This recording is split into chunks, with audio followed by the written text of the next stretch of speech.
Hello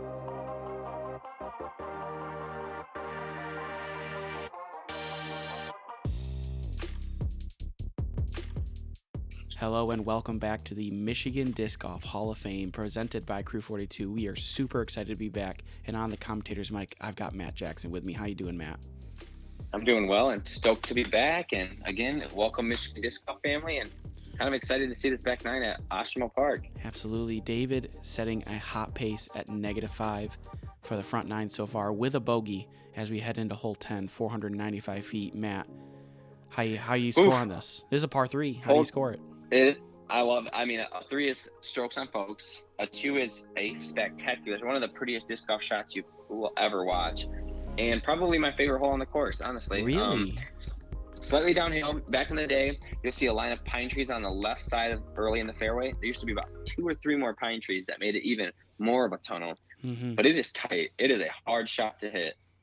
Yeah, and the left side is not really viable. You can't like flex it over there. Those pine trees are right where you want to kind of put that kind of flex line at, so you have to hold it a little tighter, a little more hyzer, and try to plan it. And Dave looks really good so far. He's got to stop hyzering. Yeah, that's a look. World class for sure. I don't throw a whole lot of flex backhands, but I don't think that shot fits this really well. You kind of need to throw flat to hyzer, and you need to push a high-speed driver as far and as straight as you possibly can. Frank hitting early, luckily kicks back out towards the fairway. That right side, you can kick any direction, but if you go on that right side and deep, it is plinko over there. That's not where you want to be. Yeah, it's stay away from there. Lansville. I didn't know how to finish that, so I just ended it poorly. Anyway, Bart here, also way up there, but he's going to be a little short, probably a little contested in his lies, so we'll see if he can give a look there. And this is probably a pretty standard upshot from here, just like a little zone, little stable shot, get it close. Mm-hmm. Ooh, give it a skip shot there. Give it a run? ? Apparently, Frank was looking to try to cash that in from 150 feet, 180 feet, but just a touch short. You have a nice little tap in 3 from there. And common at Oshimo to find your birdie on, let's say we're playing Michigan Rules, all par 3s, about a 70-foot look. Oh yeah. 60, 50? Yeah, this is 60. This is 60 here. Dave just a touch short, not quite enough. There was 1 deuce on this hole during the day. Can you tell me the name or no? Yes, I can. It was Kyle Opfer. Oh, Frank. Hey, 6-shot Kyle for sure. Frank, having some putting hiccups here this round. Missing on the am side again. Going to have to settle for a bogey. You can kind of see he's a little disappointed walking away after being in such a close position to save that, while Bart and Dave will be tapping in their pars. But have no fear. We're going to head over to hole 11 here in a minute. One of my favorite holes on the course for the back nine. It's probably my favorite on the back nine. 365 feet. Nearly impossible to deuce. It is a par 4, really short for a par 4. In my opinion, I think there's just kind of a layup shot up to the top of the hill. If you have a really big, powerful forehand, you can try to throw the flex shot and get over it. But backhands, I don't really know of anything that can get around that corner consistently, because it's hard to control something that flippy. I've seen, arguably one of the best forehand throwers in the world play this hole, and his flex forehand is not getting the 2. So yeah, like Zach said, it is almost impossible to 3 strokes on folks, and again another hole at Oshimo in which your tallies can add up fast. And there's lots of danger, especially that left side with all the pine trees. So Dave kind of going with the traditional layup. He's going to be on the left side there. He's a little too far left from what he wants. You really want to be a little more right so you can see down the tunnel. I will say that this is also a hole I have deuced before on accident in my life. Can you say more? Yeah, don't sure. just leave us hanging. Sure, yeah, absolutely. I accidentally threw a roller, and it went all the way over the hill and somehow got there because the ground was really early spring, so the ground was still really hard, and it didn't hit that sand and stop. So I got really fortunate. It had like a 6-foot tap in. Wow, that's a crazy story. Yeah, it didn't mean to do it, and I'll never be able to do it again. So again, I'll just hold on to that for the rest of my life. Hole 11 is also one of the very few changes in which the course has taken since the World Championships of '08. Mm-hmm. The basket used to be on the very top of the hill, kind of right to the right of where you can see Dave Feldberg right here. Yep. Would have been probably in circle one. This was a discussed K Aces and Larry LeBon change, and I think it does give this whole extreme character. The up and over the hill is kind of using the elevation to its extreme, and Mm-hmm. another gem in Ostramo. Yeah, I think there's a great change to add a little more difficulty because, like you said, the old pin position was right next to Dave, so all three of those guys would have been around or in circle in the old pin location just with a backhand hyzer or backhand straight shot, and now these guys are going to have to take an up shot and potentially to kind of save their birdie here for their threes, and it's not easy. If you find yourself off the fairway, you can take like you said, a big number really quickly. That's Ostramo. Mm-hmm. We're going to keep saying that over and over again, too. Mm-hmm. In case you were wondering there at home, you're like, man, they keep saying if you're off the fairway, you're going to take big numbers. Yeah, it's that real. This place is special to me, and though I probably repeated it 100 times, it has taught me how to throw a pretty nice frisbee, I would say. Yeah, for sure. You if you get really good at longs here, you can pretty much go a lot of other places and play very precise disc golf. Speaking of precise disc golf, hole 12, 486 feet, a little longer than the previous one, but much more downhill and attackable. Big arms will be able to throw fairway drivers and attack this pin location. Also elevated, and unfortunately, because of these older baskets, like you said, from 97, this basket is still a little crooked, even for this event. Even though they did a little work on it, fixed it up a little bit, it still has a little lean to it. So anything can happen here. For sure. You'll see a lot of the pros throwing, again, either a backhand that is held straight as long as possible. Mm-hmm. You'll also see a forehand that's kind of popped up to flat, kind of curves a little bit to the left, and will finish at the base of that basket as the goal. And the only difficulty besides the whole hole is there's a wall of trees about 60 to 70 feet in front of the basket that, welcome to Michigan, if you hit, it's going to give you an outside circle 2 look. Dave kind of landed in the traditional landing spot for a right-hand backhand on the left side of that big bush, so he's going to be a little obstructed. Frank's going over there as well. Bart throwing so straight that he actually hit the dirt patch and skipped deep of the basket, so he's going to have to be putting back at a basket with a frame there that's kind of leaning up against him, so he's going to have to keep that putt a little higher. And Frank, having no business about trying to make something harder than it needs to be, he's just going to lay up for his easy 3 here. Dave looking to steal another birdie here. Ooh. Look good on a regular height basket. Yep. And Bart here with the lone birdie opportunity. Circle's edge. Damn. Yes, sir.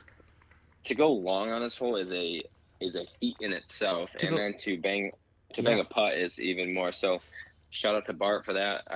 Mad respect. Not only just to go long, but to go long straight. He didn't even hyzer into that spot. He just absolutely just blitzed by the basket. So good on him. Bart, please comment below on which disc you threw.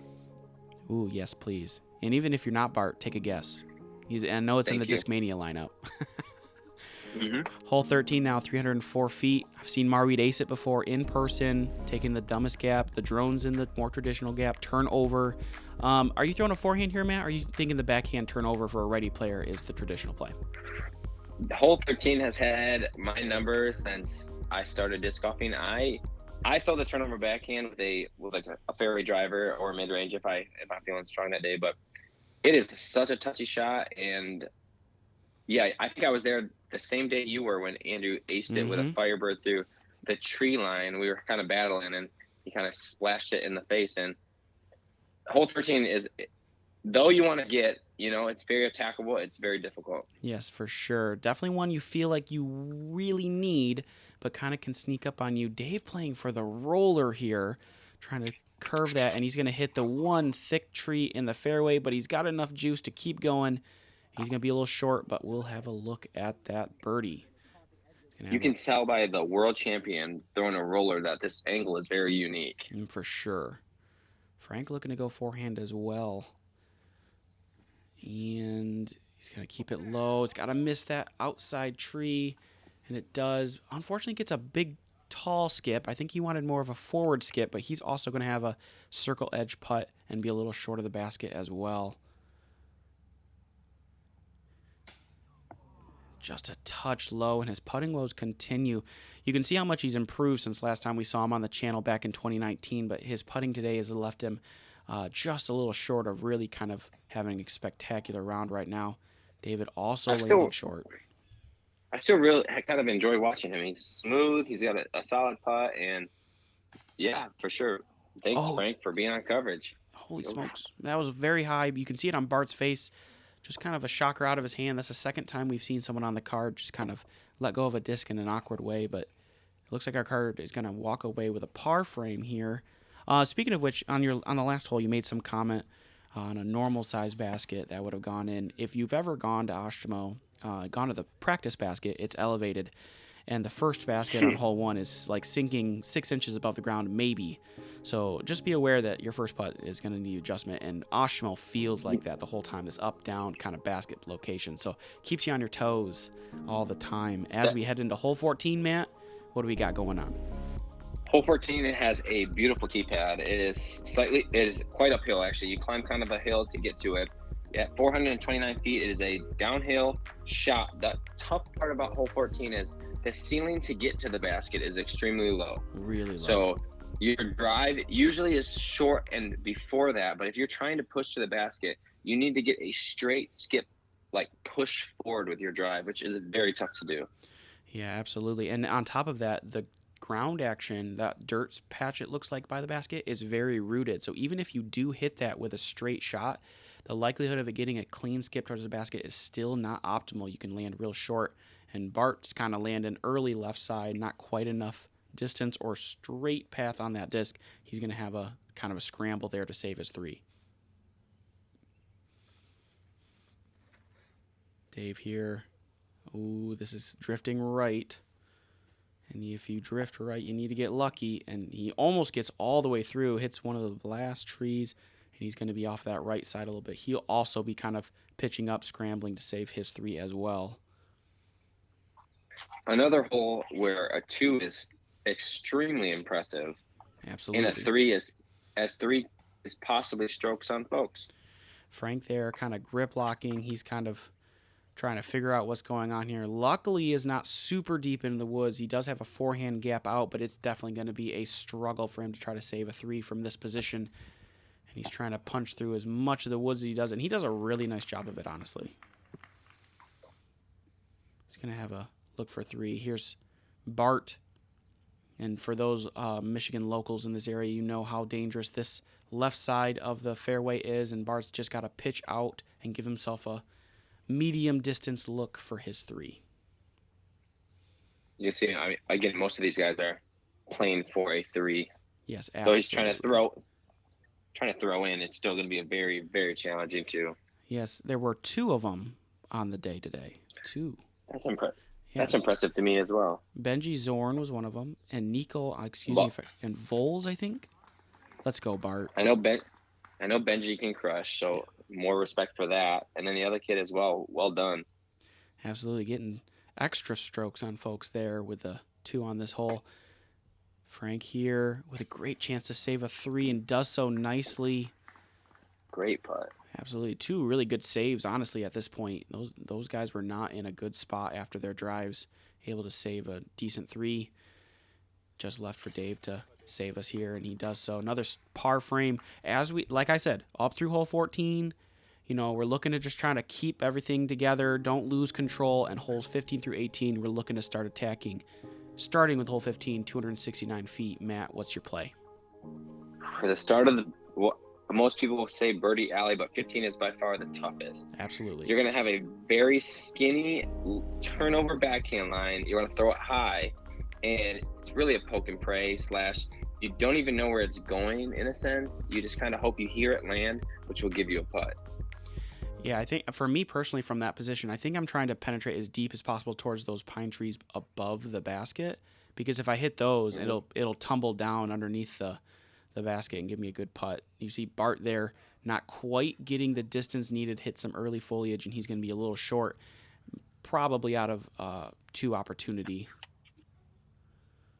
One of Oshimo's finest, the Andrew Marweed, I don't know if you've heard of him, but he will actually throw his what used to be a Blue Destroyer. I'm not sure now since he's on DGA, but Mm-hmm. forehand, he'd like flip it up with flip it like a hyzer flip forehand, which stalled out and crashed right, and it was pretty consistent on giving him a putt. Oh, what? Like you see Frank doing here, a Whoa. big forehand, but again, the ceiling / the window to get out of this shoot is very skinny. So you really just want to play to whatever your strength is. Frank unable to get out of the gap. Those pine trees are super grabby, and it looks like he's going back to the forehand, and he's over there and those pine trees on the right side, but he'll have a look for his 3 save. See kind of Bart. Yeah, and another change. No, but way better than previous. Another That's change throughout the years is, as of recently, within the last couple of years, they trimmed the ceiling on which the pine trees branches were, which gave you a better vision of like the line and the angle of the hole, which saved. It's probably dropped the stroke percentage down quite a bit on this hole. There you go, Frank. Looks That's like he's getting his groove back a little bit here on the final stretch, saving what he can from this round. Bart tapping in his par. Dave going to tap in his as well. And like you said, this is by far the hardest of the birdie alley holes as we head into the last 3, which is really, you want to shoot 3 down on these holes if you're trying to win this event here. Starting with hole 16, 265 feet, almost like a little ace run, I would say a putter turnover with a right-hand backhand, looking to just kind of hold that straight line past the gap and into this green here. Do you see a lot of forehands here, Matt, or is this just pretty a backhand? I would be amazed to see a forehand kind of cut the corner. Mm-hmm. Like you said, a putter to a mid-range turnover, as long as you give it the right height to crest that hill, it kind of falls off and you know you're going to give yourself a putt. You see Bart probably throwing an MD within, perfect. Yeah, that's pretty ideal. He kind of slid a little farther than maybe that he wanted, because he probably wanted to be under the basket, but still an excellent shot. He's got a 15-foot putt for his birdie look. Dave, who's been doing this shot all day, looking to replicate, and he's also going to be skinny to that far left side of trees. Hyzer out a little bit, and I think he's in circle here. Yeah, circle's edge.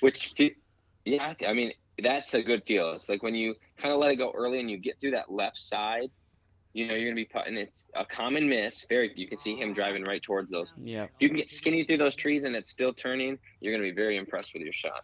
Here's Frank from well over 100 feet in the woods. He's just got to kind of pitch it up, maybe give it a baby run if he can. Yeah, and luckily the hill does slope up a little bit more, so that won't go too far away for his 3 look on the comeback. See the circle's edge putt from Dave.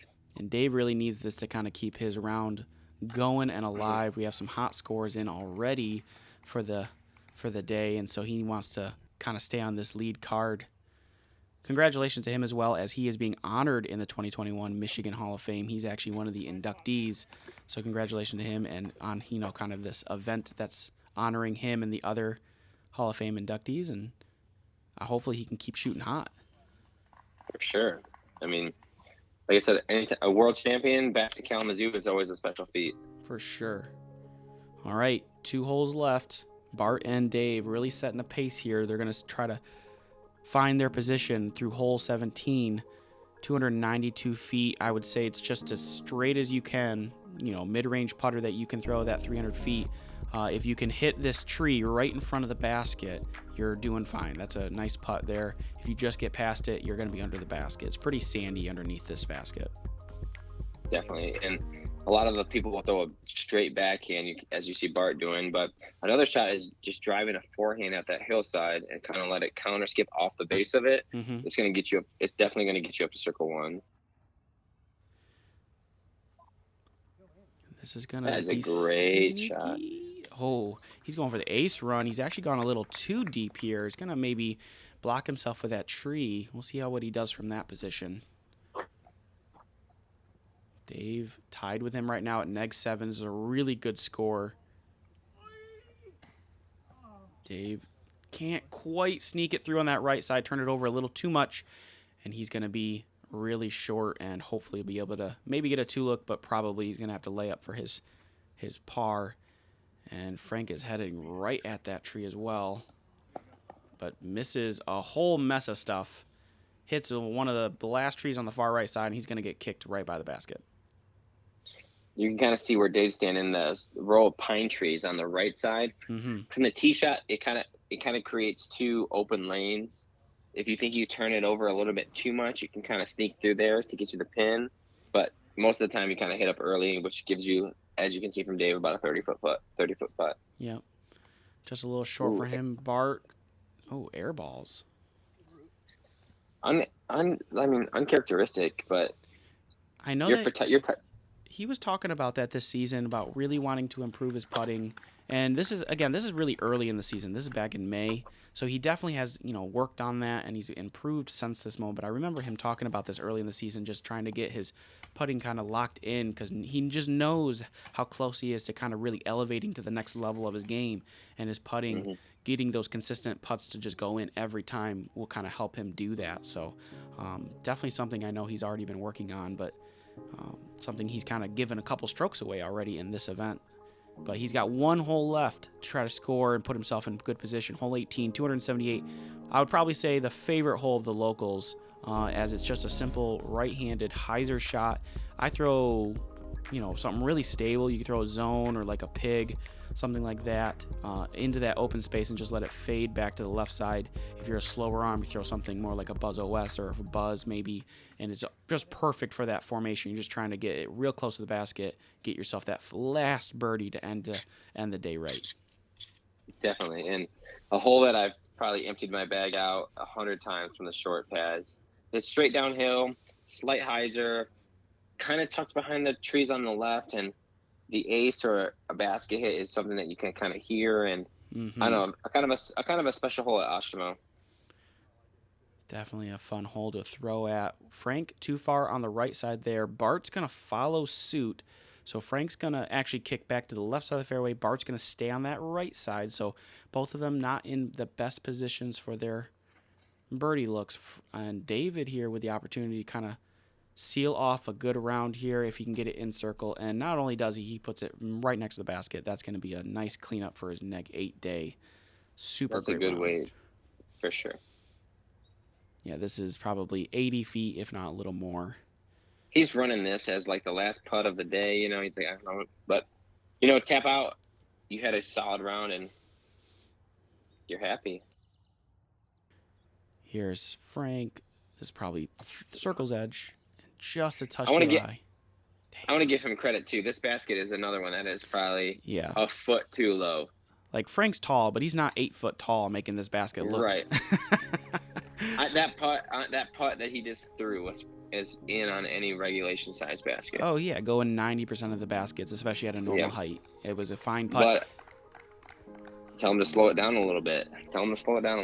Yeah, like I said, that can kind of sneak up on you too. You can have a couple holes where if you're not ready for it, it can find itself a little too high or low because that elevation kind of switched up on you. But that's going to do it for us in round 1. Thanks again, Matt, for joining me today.